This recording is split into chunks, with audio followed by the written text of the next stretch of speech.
This is the iPad 4 on iOS 6, and this is the final iPad with this design. Notice how I'm being super unspecific because I'm referring to both this thick design and the design of iOS 6 for reasons everybody knows. But yeah, if you watched my last video, you would have known about the story of the iPad 3, how the A5X chip really, with the Retina display, did not deliver any performance improvements because, the Retina display kind of negated all of the speed boosts. You will know that the LTE release has been really, really botched, and with the iPhone 5, they have fixed the LTE rollout, and with the Retina display, there's like a bit of yellowing and heat issues. So all of that really combined into one gigantic disaster that did not bode well for the iPad 3.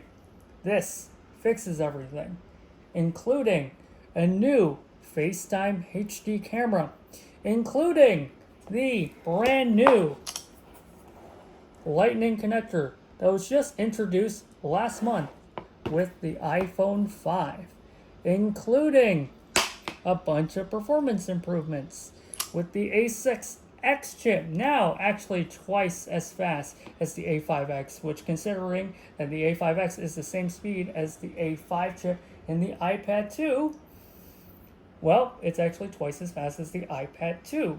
And they fixed LTE, and it has iOS 6, which people are happier to reminisce over than iOS 5 because, it is iOS 6 and iOS 6 is the best. Said I. Now, the only thing really that is new app-wise is the clock app. So we're just going to spend quite a few minutes looking at how beautiful this is. Look at this. Look at this. So Scott Forstall did not seek permission from the Schweizer Bundesbahn, the Swiss railway company, and I just used this design, which is of course iconic, but also too, yeah, it's a lot of legal headache. In fact, Apple had to pay $21 million to settle the matter, but even then, they didn't use it the very next year. That is so nice. This is the regular white clock. So this is nighttime in New York, and this is daytime in Paris. Look how beautiful it is. Look at world clock as a button with like the same button shape and everything. I can add on clock. Look at this interface. Look at this interface.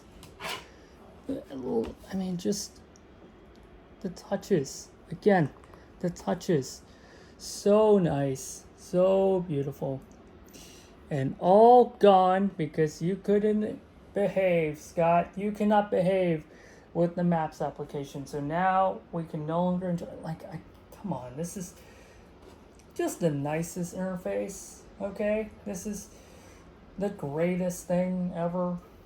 And while we're on the greatest thing ever, I'm just going to turn on the camera. I am just going to flip it over so it's the ceiling, and we are finally going to take an HD photo. Now it's 720p. There we are. There you go. I don't know what the exact purpose of that is, but yeah, that's the new HD camera.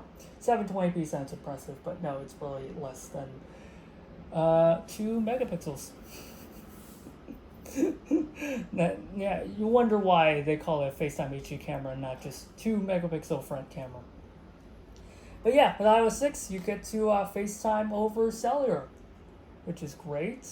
What else? Yes, of course, right? I did mention that Siri came to both Retina iPads, including the disastrous predecessor before it. So it's now on the iPad 4 as well with iOS 6. So we have to update iOS 6 for the iPad 3, and of course the iPad 4 launched with iOS 6. So, what is the time in Berlin?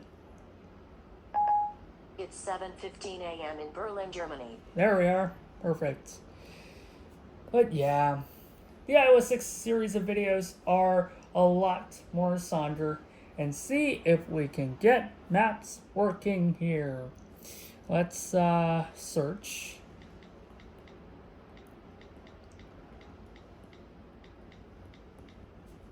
No results found.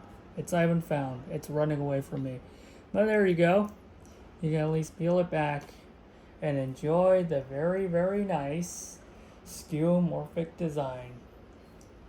But yeah, that's the iPad 4. It fixed a lot of the issues as was present in the iPad 3.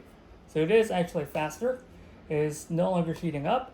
LTE has been fixed, including the new FaceTime over cellular. So that's a lot welcome. And the clock app, but this is iOS 6, and Siri, this is also iOS 6.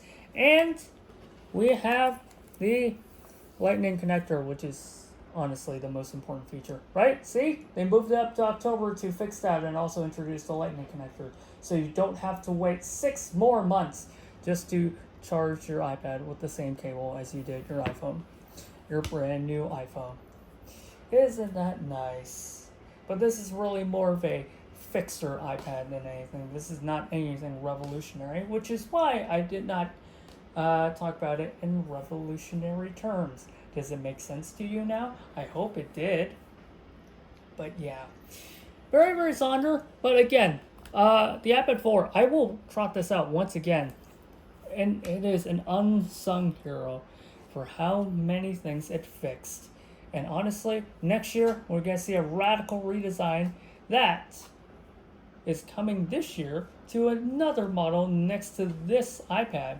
So up until now, there's only been one size. So we're going to look at that second size, and then the next year, this iPad is going to adopt that design.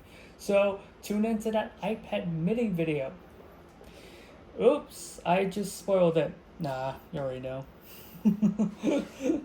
But yeah, iPad 4, a fixer, an unsung hero, and also the shiny new toy next year and the shiny new toy next to it. Basically, a thankless job for being a fixing iPad.